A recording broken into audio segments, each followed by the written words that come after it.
It all started back in the days when orcs invaded Azeroth for the first time.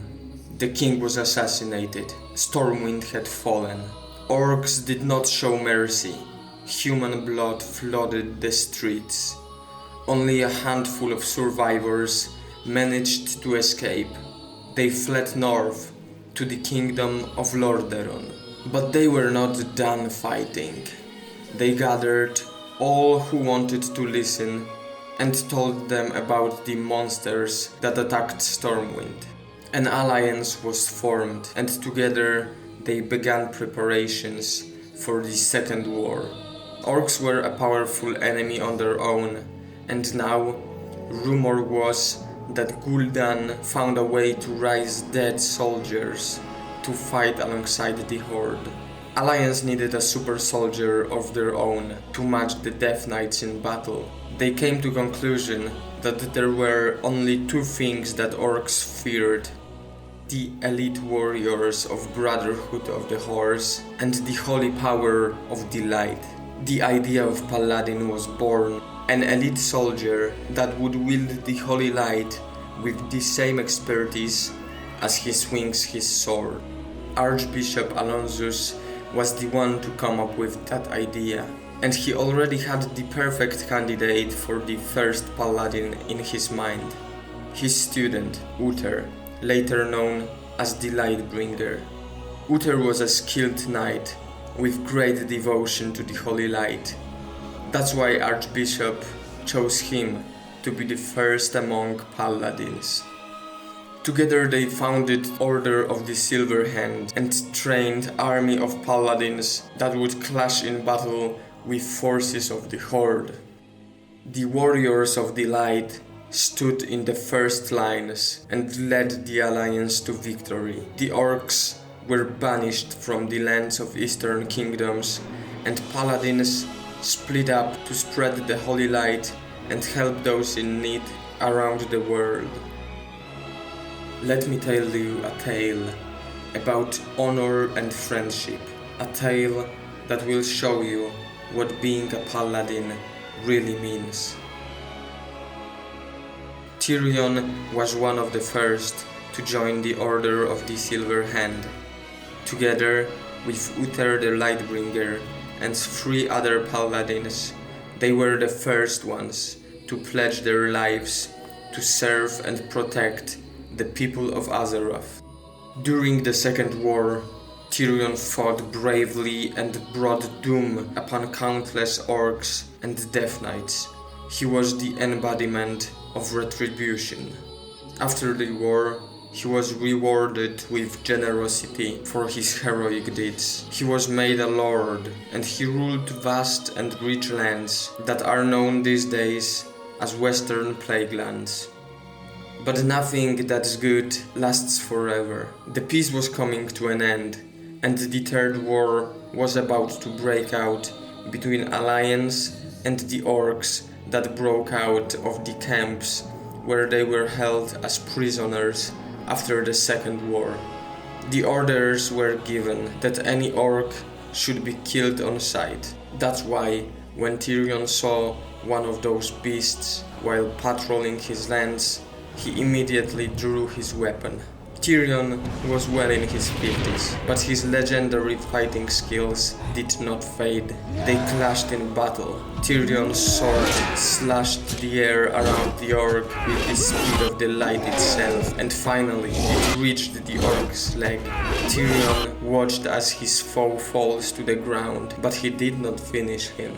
Instead, he waited for the orc to stand up and pick up his weapon. That's what his honor demanded. The orc, whose name was Aetrid, couldn't believe what just happened. He stood up and saluted to show his respect for Paladin's actions. Tyrion was also surprised. Such a beast could appreciate a gesture of honor? Maybe there was more to those orcs than just bloodthirst and brutality. But he did not have time for such thoughts now.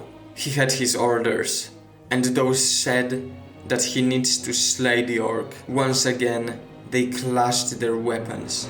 The orc was a great fighter himself, so their duel was a true wonder to witness. They fought fiercely in the abandoned tower in the middle of nowhere, traded blow for blow, each more powerful than the one before. Tyrion dodged a horrific strike of the orc, and the heavy war axe landed on the wall. The old tower trembled. Time and weather were not gentle with the building, and now the heavy blow of an orc, it was the last straw. The tower collapsed on the fighters. Tyrion woke up in his own bed. What happened? Why am I here? Why am I even alive? He thought to himself. Apparently, he was found unconscious, tied to his own horse. The orc has saved his life. Unbelievable. This is not how the savages treat humans, is it? Tyrion was curious, and he wanted to thank his unexpected savior. He traveled to ruins of the tower, and surprisingly, Aethric was still there. He never wanted to fight Tyrion. After all the terrible wars that he's been through, Aethric just wanted to live his life in peace. That's why he was hiding from the world in that abandoned tower. Tyrion promised him freedom and peace. He swore on his honor that the orc won't be bothered by humans. A promise that Tyrion would have to break soon enough. His superiors heard about the orc he encountered, and of course, they ordered Tyrion to lead them to where they fought. Despite Tyrion's objections, Aethric was taken prisoner and put in a cage. Tyrion was very frustrated with the ignorance of his fellow humans. They couldn't see anything more than just a beast. They spat on the prisoner, mocked him, and beat him with whips. That was it. Tyrion couldn't handle it anymore. He grabbed the whip from a guard and whipped the surprised paladins. He tried to open the cage and rescue Aethric, but he was overwhelmed by the guards and put in a cage himself. Tyrion was put on a trial for treason after he explained that he was trying to keep his promise to the orc that saved his life. Uther the Lightbringer offered him a choice: either break his word or be named a traitor, stripped of all titles and lands, and exiled from the Seven Kingdoms. Tyrion couldn't stain his honor, and so he chose to be a traitor in the eyes of his friends, rather than break his promise. "So be it," said Uther.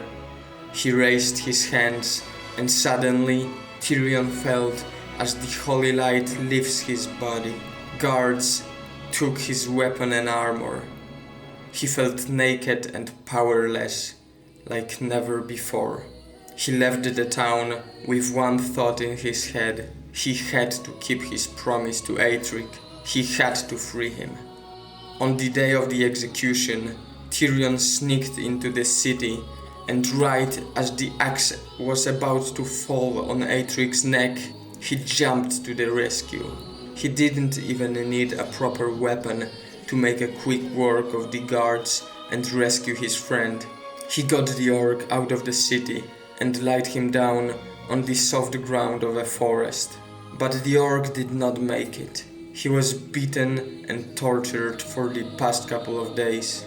Tyrion saved him from execution, but he just died from exhaustion. That wasn't fair. Aethric did not deserve such cruel and senseless death. Tyrion kneeled and raised his hands. Even though Uther took the light from him, deep inside he knew that it would not abandon him in need. He closed his eyes and prayed. He felt it. The light sparked in his heart, and the life energy flowed through his hands. He felt as the heart of the orc started to beat again. He knew that the light would never leave him, as long as he stays on the path of justice and honor. This is what being a paladin is all about: staying true to own beliefs and values. doing good. I hope that now all of you can see that paladins are not just some altar boys obsessed with sparkling lights and elderly priests. They are badass warriors and gentlemen mixed together, which makes for a rare and precious combo. Gameplay of Paladin is quite fun too. I mean, you get to play the Captain America simulator and wear epic looking plate armor as a healer. On top of that, Protection Pally is doing great on the beta right now, so not only will you enjoy fun gameplay, but you will also be a useful party member. Add to this some fun looking legendaries that, for example, grant you 50% chance that your Captain America shield throw resets its cooldown on use, or make your tiny Divine Storm an epic and big Divine Storm. What more could you ask for? I believe that everyone who chooses Pally in Shadowlands is in for a treat. To be honest, I lean towards this class as I'm not sure which role do I want to play, and Paladin allows me to dip my toes in all three of them without leveling another character.